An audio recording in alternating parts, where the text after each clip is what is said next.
Hello po mga kababayan, kamusta po kayo? Sana po nasa maayos po kayong kalagayan.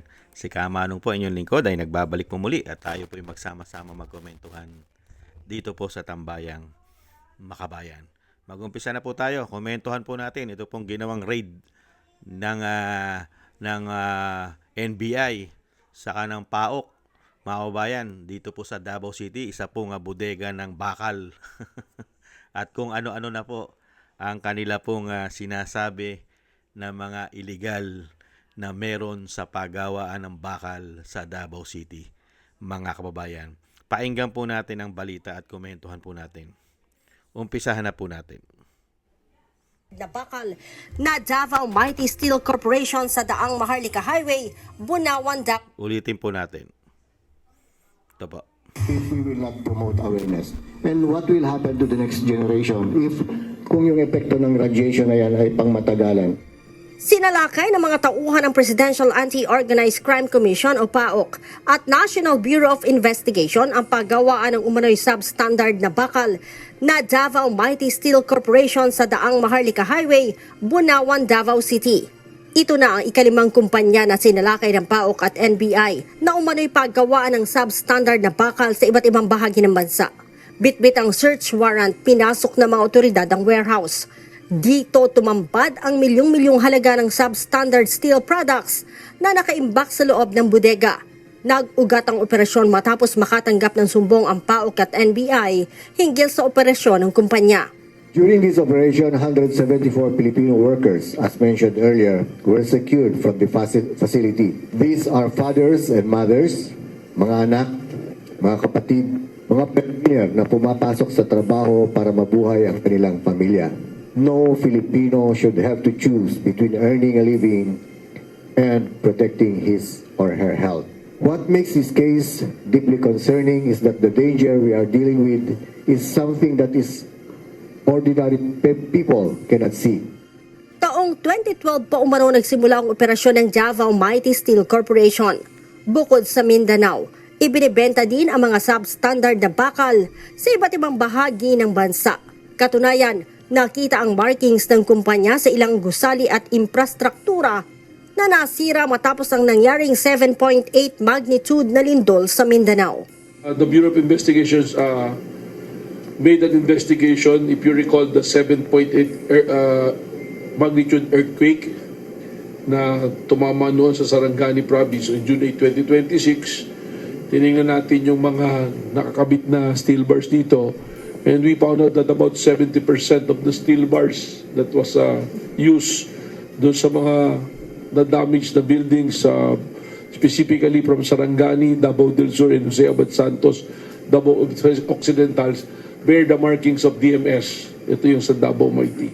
Bukod sa substandard na bakal, nakitaan din ito ng presensya ng radioactive isotopes, kabilang na ang uranium-238, thorium-228, thorium-232 at radium-226 sa area ng compound. Nagkaroon po tayo ng subsequent test buy of the steel bars, which we subjected to testing.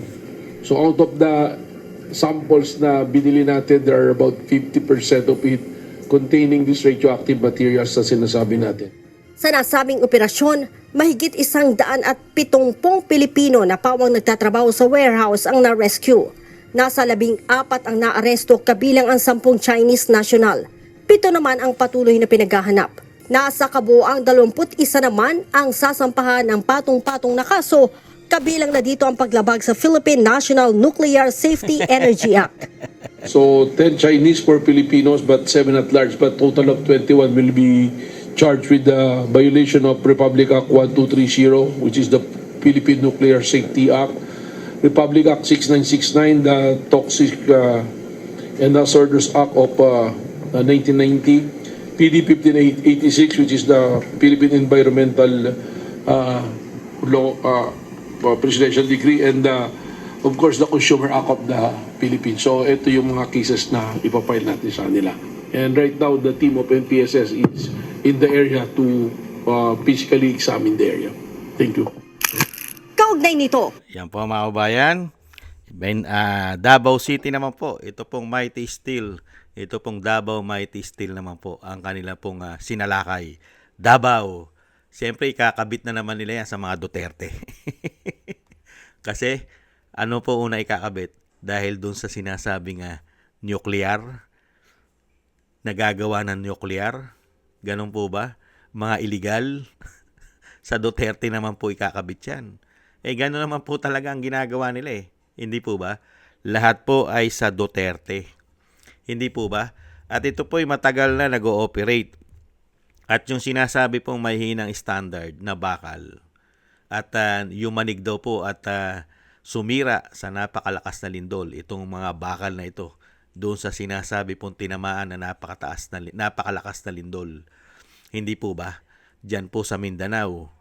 At ang nakapagtataka, mga kababayan, kung meron pong ito pong Davao Mighty Steel na ito sa Davao, nakapagtataka naman. Napakarami pong proyekto at building sa Davao. Pare-parehas naman pong nilindol. Tinamaan din po ng malakas na lindol ang Davao City, hindi bababa sa 7.5 magnitude. Hindi lang po isang beses, 2 beses. Pero wala naman pong gumuho ng mga building sa Davao City. Nakapagtataka naman.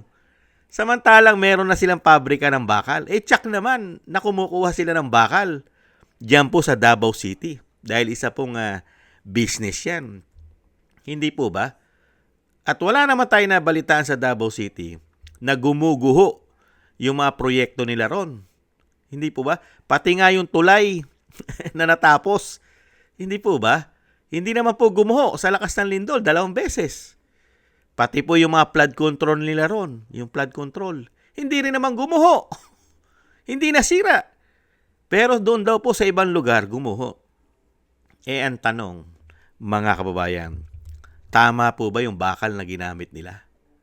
Kasi nagpapagawa rin naman po tayo ng halimbawa bahay, ng mga meron po tayong pinagawa mga construction, hindi po ba? Yung mga properties natin, nagpapapader nga tayo di ba? May pader, may bahay, at kung ano-ano pa. Kung pagka may nakakaluwag ka, papagawa ka pa nga ng swimming pool Hindi po ba? Kasi po, ang realidad po sa ating bansa, meron po kasing pangmasa. Di po ba? Meron po mga kalidad. May pangmasa. Ibig sabihin, meron pong kayang abutin ng mga kapwa nating mahihirap. Meron pong presyo na mura ng kaunti doon sa high quality. Kasi may mga bakal po na high quality.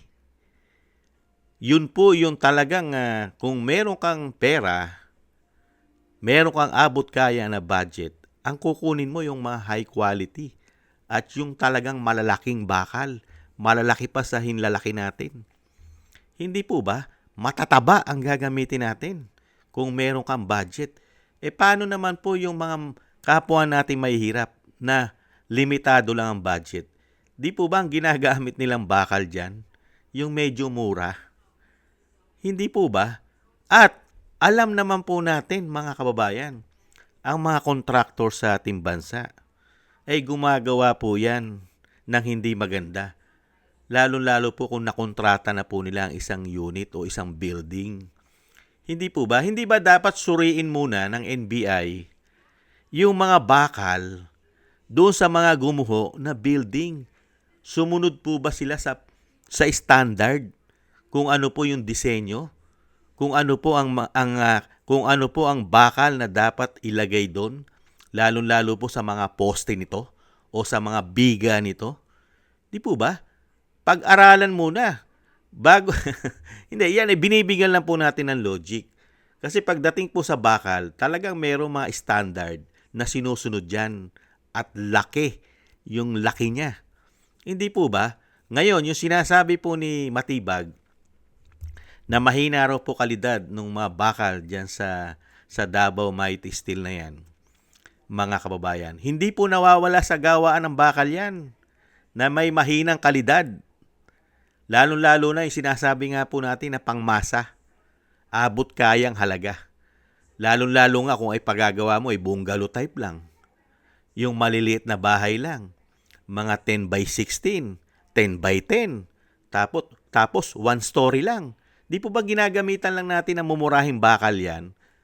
Di po ba? Hindi naman po talaga yung high quality. Uulitin nga po natin, low budget ka riyan. At dito naman po sa mga gumuhong building, nakapagtataka mga kababayan. Yung mga building sa Davao City na patuloy po ang improvement ng syudad. At napakatataas din po ng building dyan sa Davao City. Dahil nga po ang Davao City ay maganda po ang ekonomiya ng Davao City at napaka dami na pong pumapasok na businesses sa Davao City. Pati po ang mga foreigner ay pumapasok po sa Davao City. Kaya nga po mga kababayan, kung babasihan mo lang po yung bakal na kalidad para doon sa mga lumindol, lawakan mo muna ang investigasyon bago mo ipukol lahat ang sisi dito po sa gawaan ng bakal. Dahil lahat po ng gawaan ng bakal sa ating bansa, lahat po ng gawaan ng bakal, meron pong mura at may mahal. Hindi po ba? Kaya yung sinasabi nga po natin, para lang ito itugma mo at kung ano na ang ilagay mo agad na malalaking issue na nilabag nito, dapat din po malalim ang investigasyon, hindi po ba? Lalong-lalo sa sinasabi ni Matibag na itong mga bakal na ito ay mahinang klase. Laliman mo investigasyon. Tingnan mo rin ang kalidad ng mga bakal na ginamit kung sumusunod ba sa protocol, standard nito. Baka mamaya, yung sinasabi nga po natin na mga contractors para kumita ng malaki. Hindi po ba? Parang flood control lang yan. Tinitipid ang proyekto para malaki ang kita. Hindi kaya? Nagtatanong lang tayo. Tapos yung sinasabi po na meron daw po doon na po pwedeng posibilidad para sa nuclear, mga gamit o sangkap, mga may radiation pa, nakakasama raw po mga kababayan. Diyan sa sinasabi po sa ating mamamayan. At ngayon po ay ni-raid nila at check na may papasara nila yan. Di napakaraming mga kababayan natin Pilipino sa Davao City ang mawawalan ng trabaho. Mga kababayan, expected na po natin yan dahil panahon po ng politika. Dahil nung maupo po sila, wala naman pong ginawa itong gobyerno na ito, natutukan ang isang pamilya sa ating bansa. Ang pamilya Duterte na pilit po nilang pinababagsak kasi po expected nila na magiging pangulo ng bansa. At ang nakapagtataka mga kababayan, sa dami po ng gawaan ng bakal sa Pilipinas, Luzon, Visaya, Mindanao, tanging mga kababayan, nakatutok po yata sila sa Mindanao. Pati flood control, wala na po nangyari sa flood control na investigasyon nila. At kung ano-ano pa na sinasabi po dyan sa Davao City. Ngayon naman, bakal. Bakal naman ngayon mga kababayan. At syempre, pinagkakaguluhan na po yan sa social media at sa mainstream media. At ano po ang sinasabi sa social media at sa mainstream media? Dapat daw po isama sa kulungan ang mga Duterte. Lalong-lalo daw po yung mayor. Ano naman ang kinalaman ng mayor dyan? Hindi po ba? Hindi naman niya po obligasyon yan. At syempre po, may nagsusuri po dyan. Hindi po ba? At yan, may ahensya po yan, katulad po nito. Itong nag-imbestiga nito, itong PAOK. Dapat po, kung talagang yan may mga anomalya, matagal na pala yan, bakit hindi nila iniimbestigahan yan? Matagal na pala yan, sinasabi nila na nag-ooperate. Bakit walang ahensya ng gobyerno na pinupuntahan ang mga pabrika ng bakal para sinusuri ang mga kalidad nito na sinasabi niyong mahina ang kalidad? Hindi po ba? Bakit walang ahensya ng gobyerno? Bakit ngayon panay ang investigasyon nyo? Nagkataon lang kaya? Bakit hindi rin kaya mag-imbestiga itong PAOK at NBI sa mga quarry? Yung mga quarry na nagkukwari. Hindi po ba? Yung mga mining. Hindi kaya? Baka marami illegal din dyan. Kaya nagtatanong tayo kay Matibag, bakit hindi kaya imbestigahan yung mga quarry? Nagtatanong lang po tayo. Yan po mga kababayan, talagang pinagkakaguluhan po nila at tayo po'y humahanga sa NBI. Puro sa Davao City ang kanila pong destinasyon. At mula po yata nung maging NBI director ito, mga kababayan, nakatutok sa pamilya Duterte di umano at sa mga kaalyado nito di umano. Doon lang po yata nakatutok, pero ang nakawan po sa gobyerno, lalong-lalo po sa flood control scandal, trilyon ang pinag-uusapan, wala po tayong nakikita na tinututukan po ang mga magnanakaw ng trilyon at daan-daang bilyon. Unbelievable. Ito po yata ay nakadisenyo lang. Kaya naging NBI director para lang po yata sa mga Duterte di umano. Nagtataka lang po tayo. Yan po mga kababayan, ang NBI director at ang PAOK na talagang nagtulungan para po salakayin ang pabrika ng bakal sa Davao City. Kaya sikat na naman po sa mga bayaran sa social media at sa mainstream media di umano ang Davao City. Kasama po yan sa malaking script nila di umano. Siraan, ikabit ang pangalan dahil nga po kailangan pabagsakin ang popularidad ng mga Duterte. Hindi po ba? Kaya nga wala po silang nagawa sa ating bansa kung hindi mamulitika at magnakaw na magnakaw di umano. Yan ang kanilang malaking proyekto at programa na ginawa sa ating bansa. At ngayon, pagka po sila'y nabuko, hahanap po sila ng sisi at kailangan i-divert sa iba ang sisi. Hindi kaya. Maraming salamat po mga kababayan sa gusto po ng ating tambahay mga kababayan sa YouTube at TikTok. At ganoon din po sa inyong mga nagko-comment, like, share, and subscribe. At patuloy po nagsusubscribe. At maraming salamat din po sa mga nagbibigay po ng tulong at biyaya. Shoutout po sa inyo lahat. Mabuhay po kayo. Thank you po. Ingat-ingat po tayo mga kababayan. Ingat-ingat po kayo. At samahan po natin ng maraming dasal lang tayo po maingatan. God bless po sa inyo lahat. Paalam. Bye-bye.